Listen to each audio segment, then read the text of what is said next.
Convido os irmãos a abrirem suas Bíblias no Evangelho de João, capítulo 18. Evangelho de João, capítulo 18. Antes de fazermos a leitura, vamos orar. Pai, concede-me a graça nessa noite de ser claro e objetivo na exposição da Sagrada Escritura. Concede, Senhor, também nessa noite aos meus irmãos a graça do entendimento, do temor e do tremor diante da Tua Palavra. Abençoa-nos, Senhor, para a honra e glória do Teu nome. Amém. João capítulo 18 diz assim: Tendo terminado de orar, Jesus saiu com seus discípulos, atravessou o vale do Cedron. Do outro lado havia um olival, onde entrou com eles. Ora, Judas, o traidor, conhecia aquele lugar, porque Jesus muitas vezes se reunira ali com seus discípulos. Então Judas foi para o olival, levando consigo um destacamento de soldados e alguns guardas enviados pelos chefes dos sacerdotes e fariseus, levando tochas, lanternas e armas.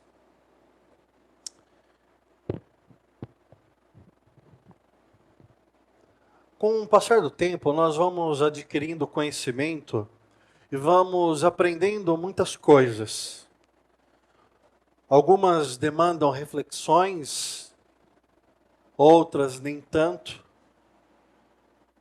Mas existe uma coisa que eu penso há muito tempo e eu reflito há muitos anos. Aliás, eu faço isso todos os dias. Nos últimos 20 anos eu tenho feito. E quanto mais eu penso, menos eu consigo entender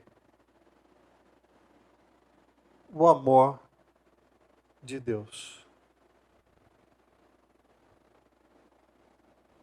Eu sei que Ele é maravilhoso.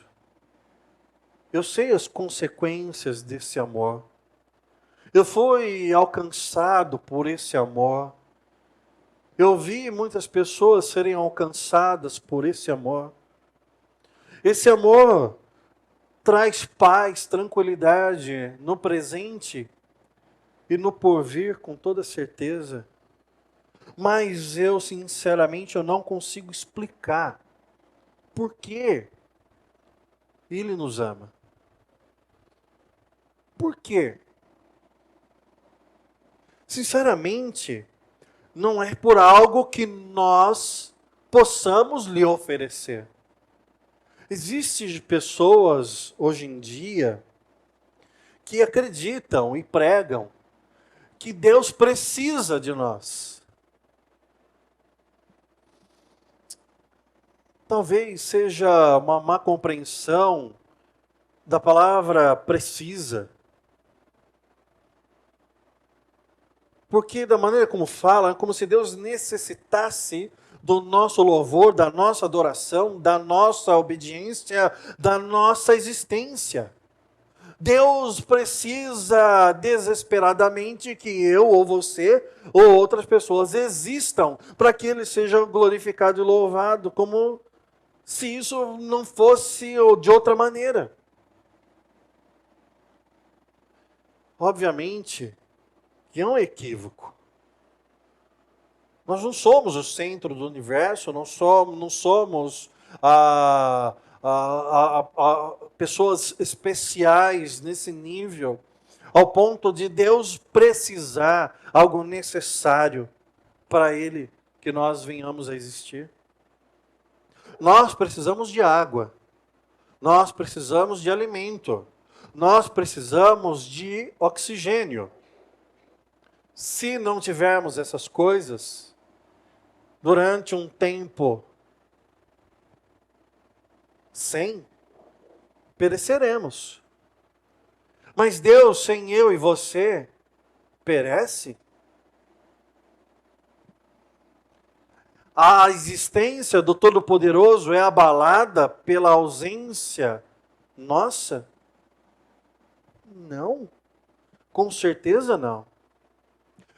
Não nego que na criação o homem recebeu um destaque especial. Mas entendo, baseado nas Escrituras, que nós estamos dentro dessa categoria onde Deus, depois de ter criado, olha e diz, e se satisfaz na sua criação e diz: eis que é bom, eis que é muito bom. Então, Deus se satisfaz naquilo que Ele criou. Então, Ele se satisfaz na minha existência e na sua existência. Aliás, Deus se alegra ou se entristece.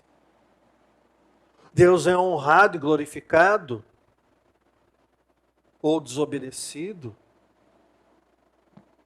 Mas o fato é que Ele não precisa de mim e de você para nada.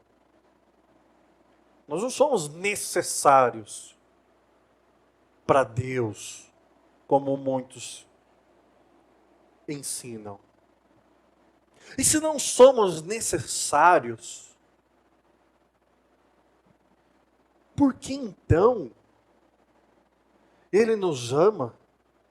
E nos ama de uma forma tão inexplicável, ao ponto de enviar o Filho unigênito, e este, o Deus encarnado, morrer na cruz do Calvário?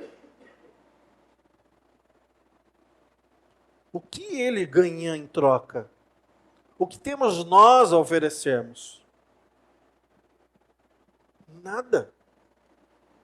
Nada diante de tal majestade.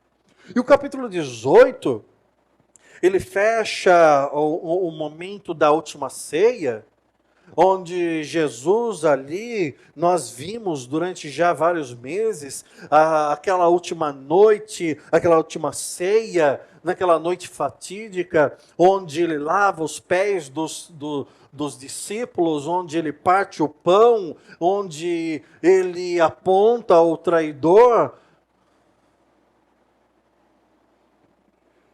E no capítulo 18, começa exatamente com o término dessa ceia.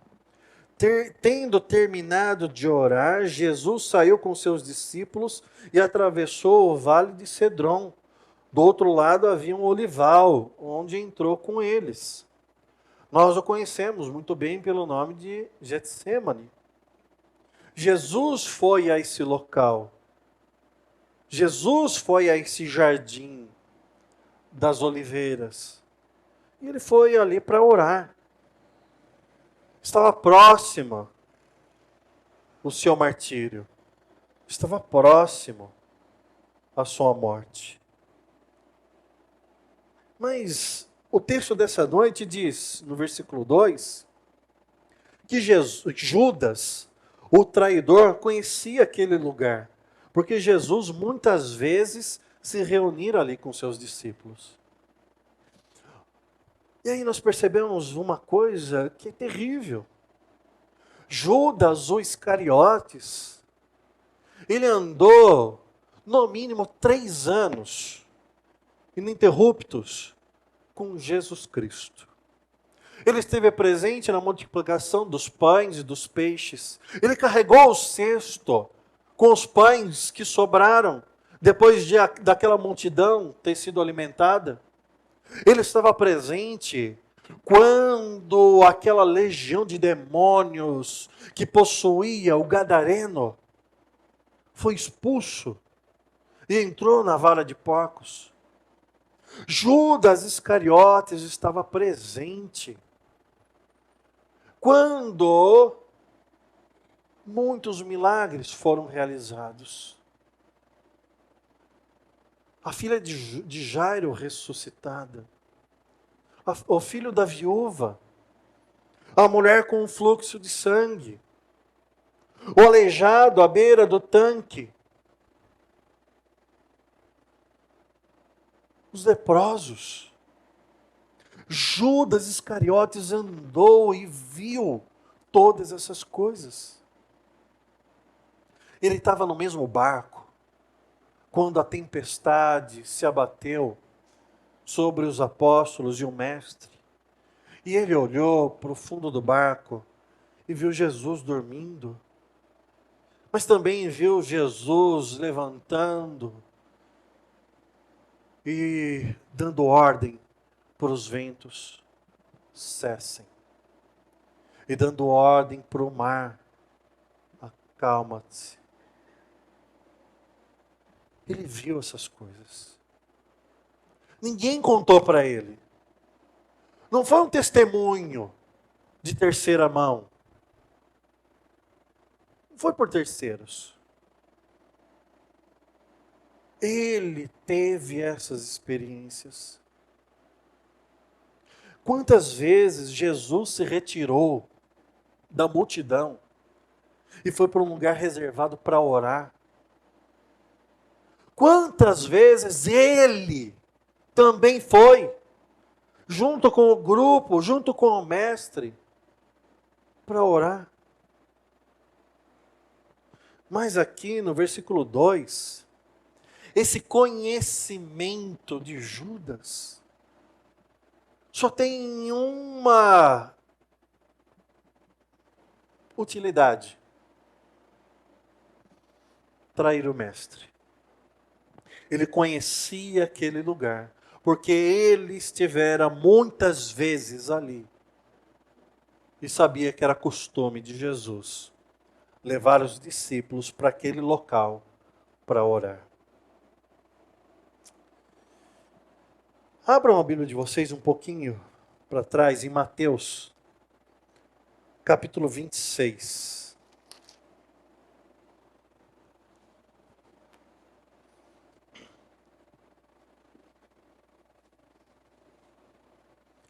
Aqui o evangelista Mateus, ele nos dá ainda algumas informações a mais. Mateus 26, 47. Enquanto ele ainda falava, quem? Jesus. Chegou Judas, um dos 12. Com ele estava uma grande multidão armada de espadas e varas, enviada pelos chefes dos sacerdotes e líderes religiosos do povo. O traidor havia combinado um sinal com eles, dizendo-lhes: aquele a quem eu saudar com um beijo é ele. Prendam-no. E aí vem o versículo 49, que sinceramente parte o coração. Dirigindo-se imediatamente a Jesus, Judas disse: salve, mestre, e o beijou. E os 50, então? Jesus perguntou: amigo, o que o traz? Os Iscariotes, que tinham conhecimento de Jesus, acerca de que Jesus havia feito, ele já tinha ouvido, aprendido tanta coisa. Ele traz Jesus com um sinal, com um beijo. Com um beijo. Aquele a quem eu beijar é este, prendam-no. E ele vai e chega para Jesus, se aproxima do mestre e diz: mestre, salve. E Jesus faz uma pergunta que ali naquele momento, se o Iscariotes tivesse o mínimo de decência em seu ser, ele ajoelharia e pediria perdão. Jesus diz: amigo, o que o traz? Amigo, o que o traz? Nós, os cristãos, muitas vezes nós temos muitos conhecimentos acerca do que Jesus fez. Nós temos algumas experiências dentro das igrejas das quais frequentamos. No momento de aperto, no momento de dificuldade, nós clamamos: ai meu Deus, me dá isso, me dá aquilo, me ajuda nisso, me ajuda naquilo. Nós temos muitas vezes um vocabulário diferenciado, um evangeliquez. Alguns adotam até uma moda evangélica e usam determinadas roupas de determinados tipos. Consomem literatura evangélica, louvor, gospel. E sabem qual é a última nova moda no meio da cristandade? Mas, quando são testados no dia a dia, na rotina, no trabalho, na faculdade, na família, esse conhecimento fica claro que é superficial e nada transformador. Pois, diante de uma vantagem financeira, ou diante do ganho de uma amizade que acha que é interessante, não pensa duas vezes em trocar tudo aquilo que aprendeu acerca de Jesus Cristo e a sua vontade por momentos de prazer. Então as bocas abrem como sepulcros, cheios de imundícia e podridão, e brota do coração do crente palavras de maldição, de traição, de ignomia, que ofende a santidade do Todo-Poderoso.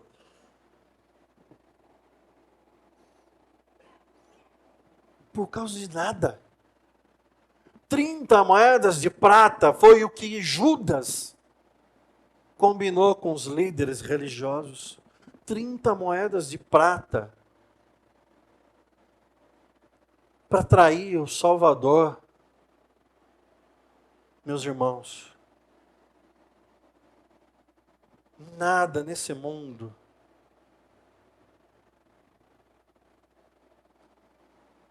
se equipara a Jesus Cristo. Não existe prazer nesse mundo que se equipara ao amor de Jesus Cristo. Nada que você possa obter deste mundo ou do príncipe das trevas deve ocupar o teu coração como sendo algo a se pensar. A cultura diz tantas coisas. E às vezes o preço a pagar para ficar do lado de Jesus, não negá-lo, não traí-lo, não vendê-lo, é não ter algumas amizades. Se for o caso, pai e mãe que olha para o filho e fica pensando: ai, meu filho tem que ter uma amizade, tem que ter amiguinho, amiguinha. Às vezes não tem. Às vezes a melhor coisa que pode acontecer é que seu filho, sua filha não tenha. Porque amizades nesse mundo e desse mundo não são as coisas mais valiosas para a vida do seu filho e da sua filha. Mas se seu filho, sua filha tiver um amigo nesse mundo, que ele seja cristão, temente a Deus, e que não seja um traidor, que esteja pronto a trair Jesus por 30 moedinhas de prata, por ser um descolado, uma menina popular, por estar na moda, por ter milhões de likes numa fotografia. Então que seu filho ou sua filha não tenha essa amizade, que você também não busque esse tipo de amizade, aquele tipo de amizade que não honra e glorifica o nome de Deus, mas que são pessoas fúteis, que no primeiro momento que tiver 30 moedas de prata, aliás, nem 30, se der 10, já vendeu Cristo. Mente para sua mãe, mente para o seu pai, traz o suplemento da empresa, rouba. A empresa é rica, tem muito dinheiro. Sonega isso, sonega aquilo. Ninguém vai perceber. Ninguém vai descobrir. E se você então se comportar com uma capa de santinho e santinha, todo mundo ainda vai achar você a pessoa super bacana e legal. Porque o Judas Iscariotes, ele vem e beija Jesus Cristo. Sinceramente, ô figura execrável, esse tal de Judas Iscariotes. Execrável. Mas não menos execrável é o crente que levanta as mãos e canta louvores. E na hora do aperto diz, meu Deus, meu Deus, meu Deus. Mas no dia a dia, está nem aí com Jesus, que se lasque. Prendam-no. Prendam-no. Jesus sabia o que ia acontecer. Versículo 4. Então perguntou, a quem vocês estão procurando? E responderam, a Jesus de Nazaré. Sou eu, disse Jesus. Sou eu. Meu irmão, minha irmã. Hoje,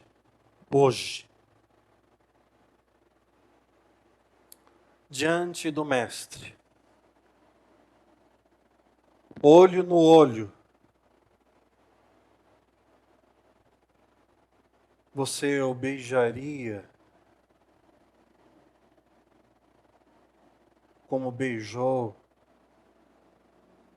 Maria Madalena?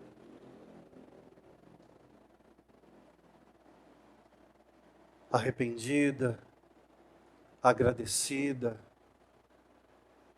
prostrada em adoração? Ou você o beijaria como Judas Iscariotes,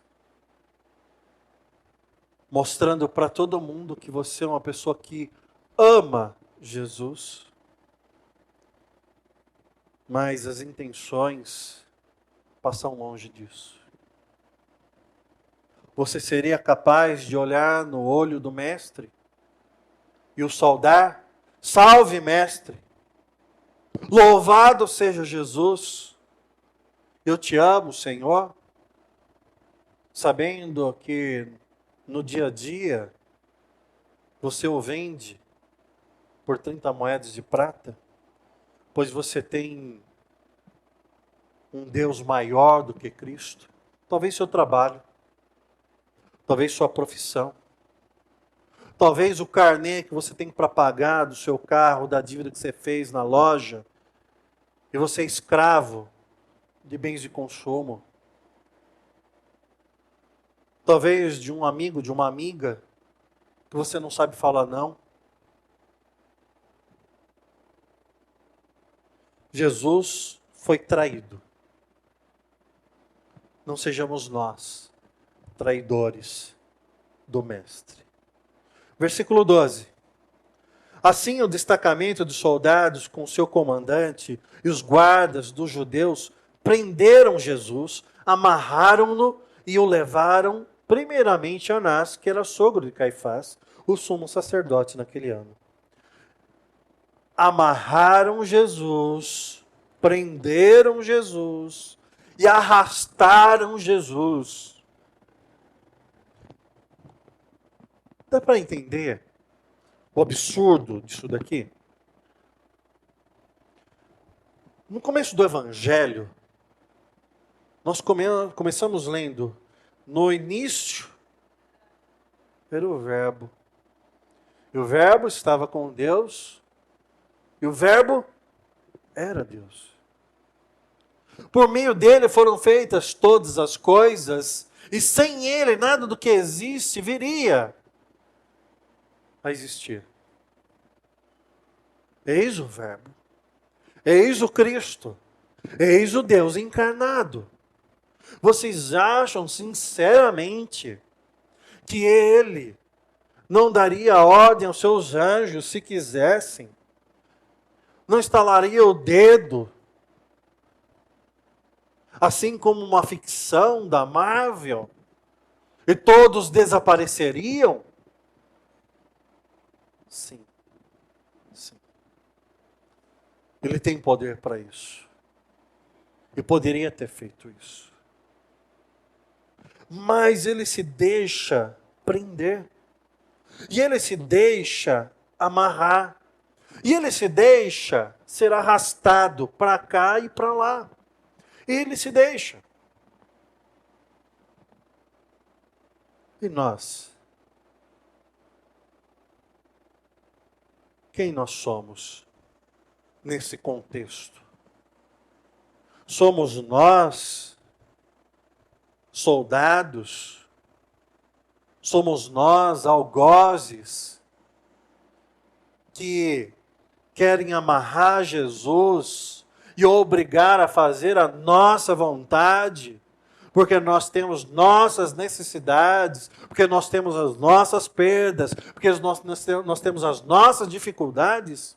Então Jesus ele é obrigado a atender a nossa oração e a suprir os nossos desejos? E se ele não o fizer, nós não o louvaremos? Nós não o obedeceremos? Nós não o glorificaremos? Então nós queremos amarrar Jesus e arrastar daqui para lá, determinando o que ele deve fazer, o que ele não deve fazer?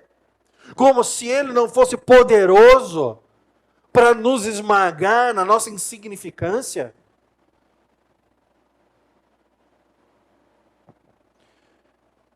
Ele se deixou prender. E o fez por amor. Por amor. Ele tinha um propósito para isso. Aliás, Deus tem um propósito para tudo. Mas nós devemos estar debaixo da soberania de Deus. E não querer amarrá-lo, acorrentá-lo e forçá-lo a fazer a nossa vontade, senão nós ficaremos magoadinhos, bravinhos, revoltadinhos.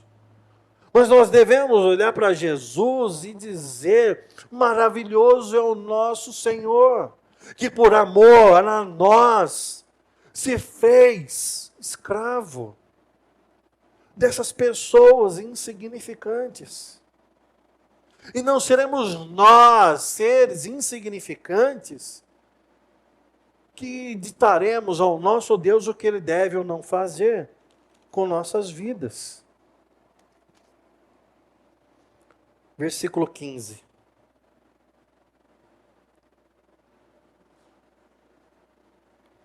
Pedro nega Jesus. Simão Pedro e outro discípulo estavam seguindo Jesus.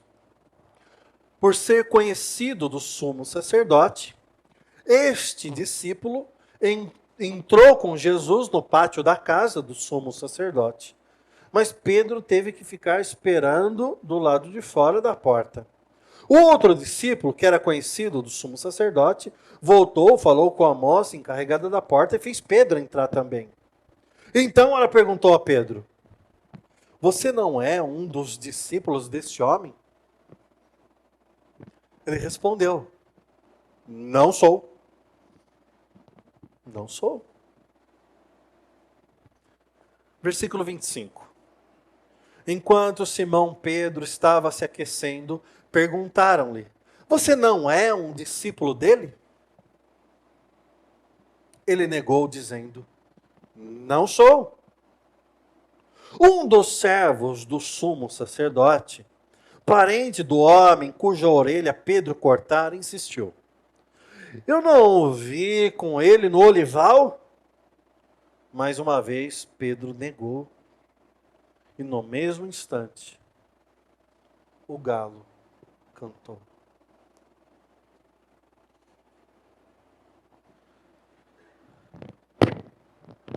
Você tem negado a Jesus? Ou você tem confessado que Ele é o seu Senhor?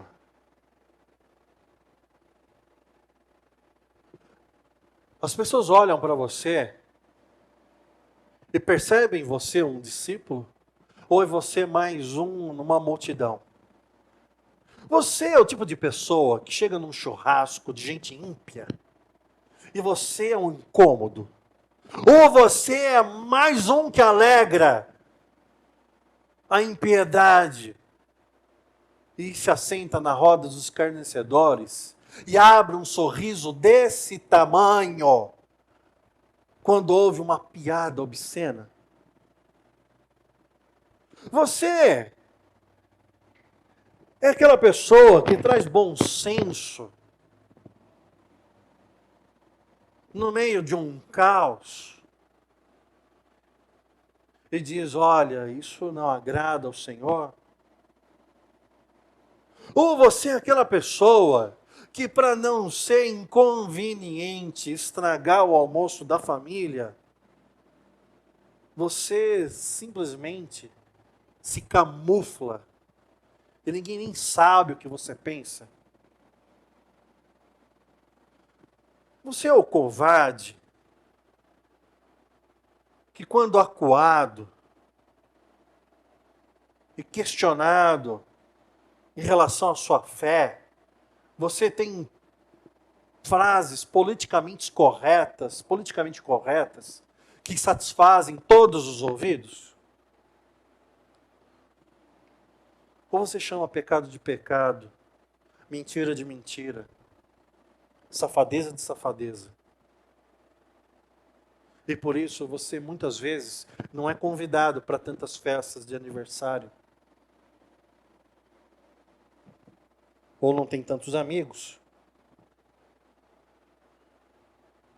Uma coisa é certa: aquele que negar a Cristo aqui, não será reconhecido lá. Não será.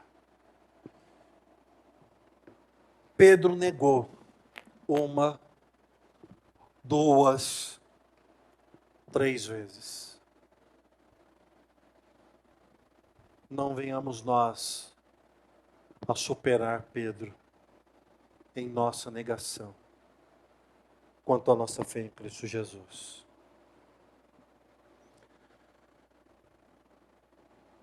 Depois disso, versículo 28.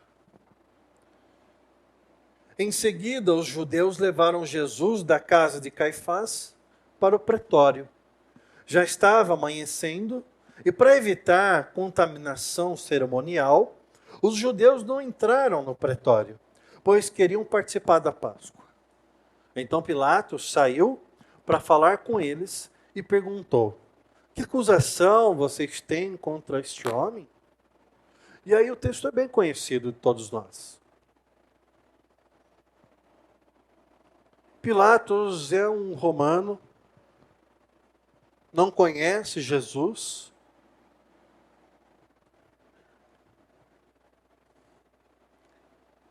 lhe é trazido Jesus, ele recebe o mestre, as acusações dos judeus contra Jesus, E ele olha e não entende o que está acontecendo.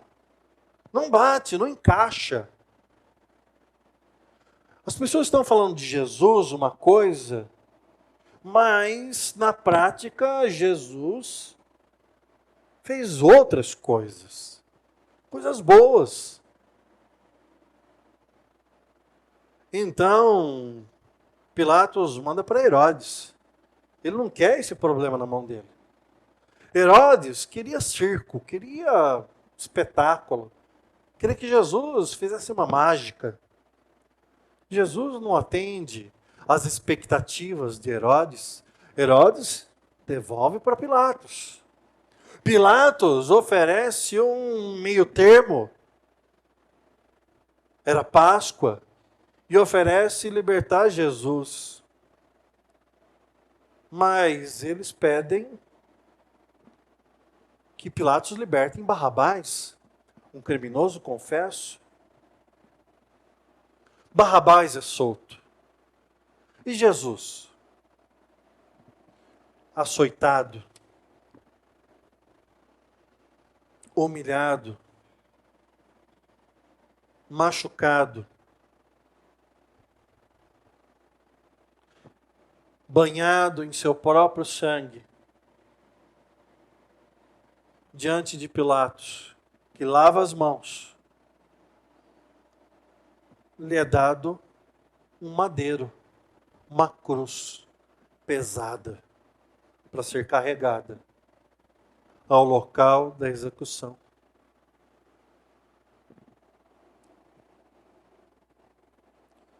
Meus irmãos, a responsabilidade diante de Jesus Cristo e de dizer ao mundo que Ele é o Salvador não apenas dos judeus, mas dos gregos, dos bárbaros, dos gentios, dos eleitos. A responsabilidade é minha e sua. E se tiver um grupo gritando, crucifica-o, crucifica-o. E se tiver um grupo lavando as mãos, não querendo se envolver em polêmicas, você deve levantar-se e gritar com todas as forças contra esses movimentos, contra essas ideias, contra essas heresias, contra essas coisas terríveis. E suprimir a voz dos insanos que olham para Jesus e gritam, crucificam. Você deve se levantar e dizer, seja louvado. Louvado seja o nome de Jesus Cristo.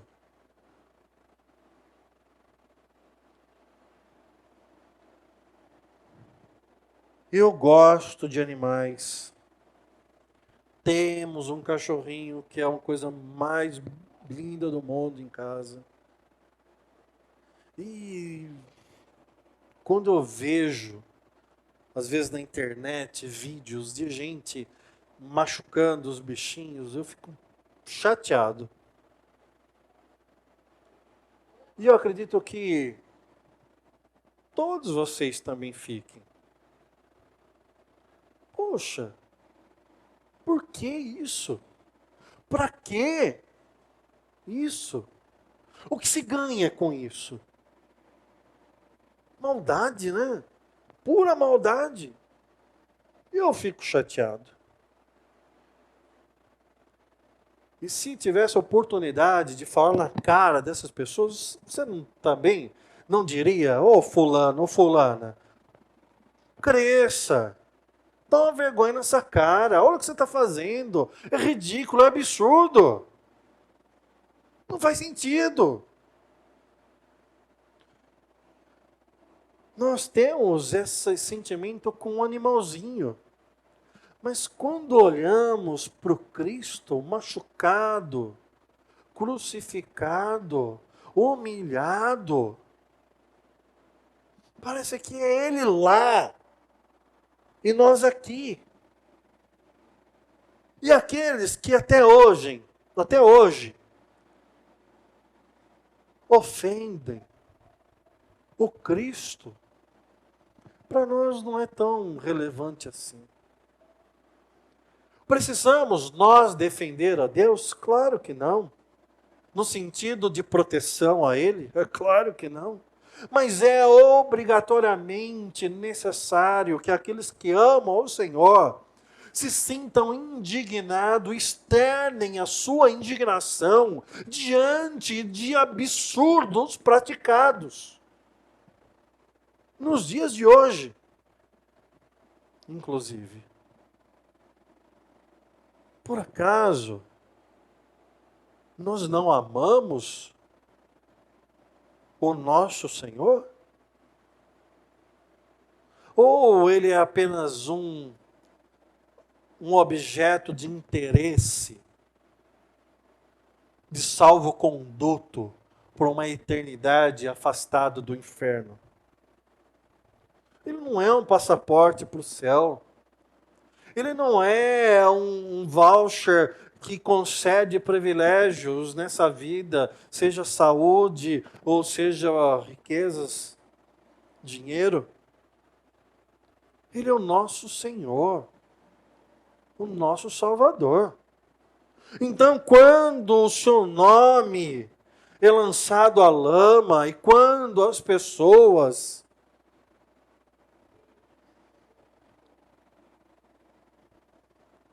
meus queridos, seríamos nós aqueles que deveriam ficar calados? Não. Não estou falando para você ir na internet e ficar arrumando treta, né? Lá nos comentários. Isso daí é bobagem.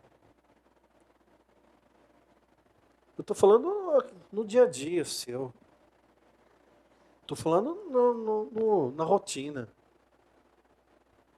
Estou falando lá na sala de aula.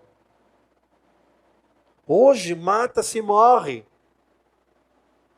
por político, seja A ou B.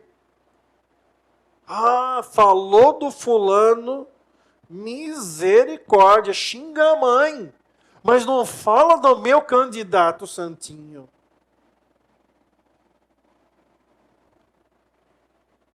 É o político aqui? O partido aqui? A ou B? E depois vem o resto. Não. Não. Nós somos cristãos. Até o nome é oriundo do Cristo. Nós somos cristãos. Então, não lavemos as mãos, porque quem fez isso foi Pilatos. Não nos calemos para que o coro das vozes dos inimigos sobressaiam e a voz ouvida seja: crucifica-o, crucifica-o, crucifica-o. Levantemo-nos, apresentemos nossas vidas como sacrifício agradável a Deus. E se for necessário, vamos morrer todos os dias. Vamos pagar o preço que nos é exigido. Vamos carregar a nossa cruz e vamos seguir a Jesus Cristo. Mas sejamos corajosos. Levantemos nossas vozes e abramos os nossos corações.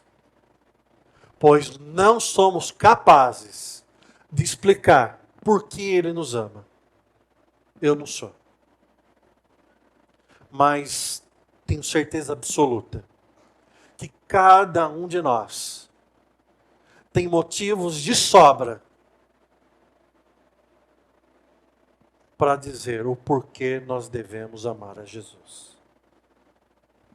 Você ama a Cristo, meu irmão, minha irmã? Se sim, glorifique a Deus com tudo que tem, com tudo que é, com todas as forças, com todo o teu entendimento, com todo o teu coração. Hoje e sempre, que todos saibam, eu amo a Jesus Cristo, o meu Senhor. Que assim seja. Amém.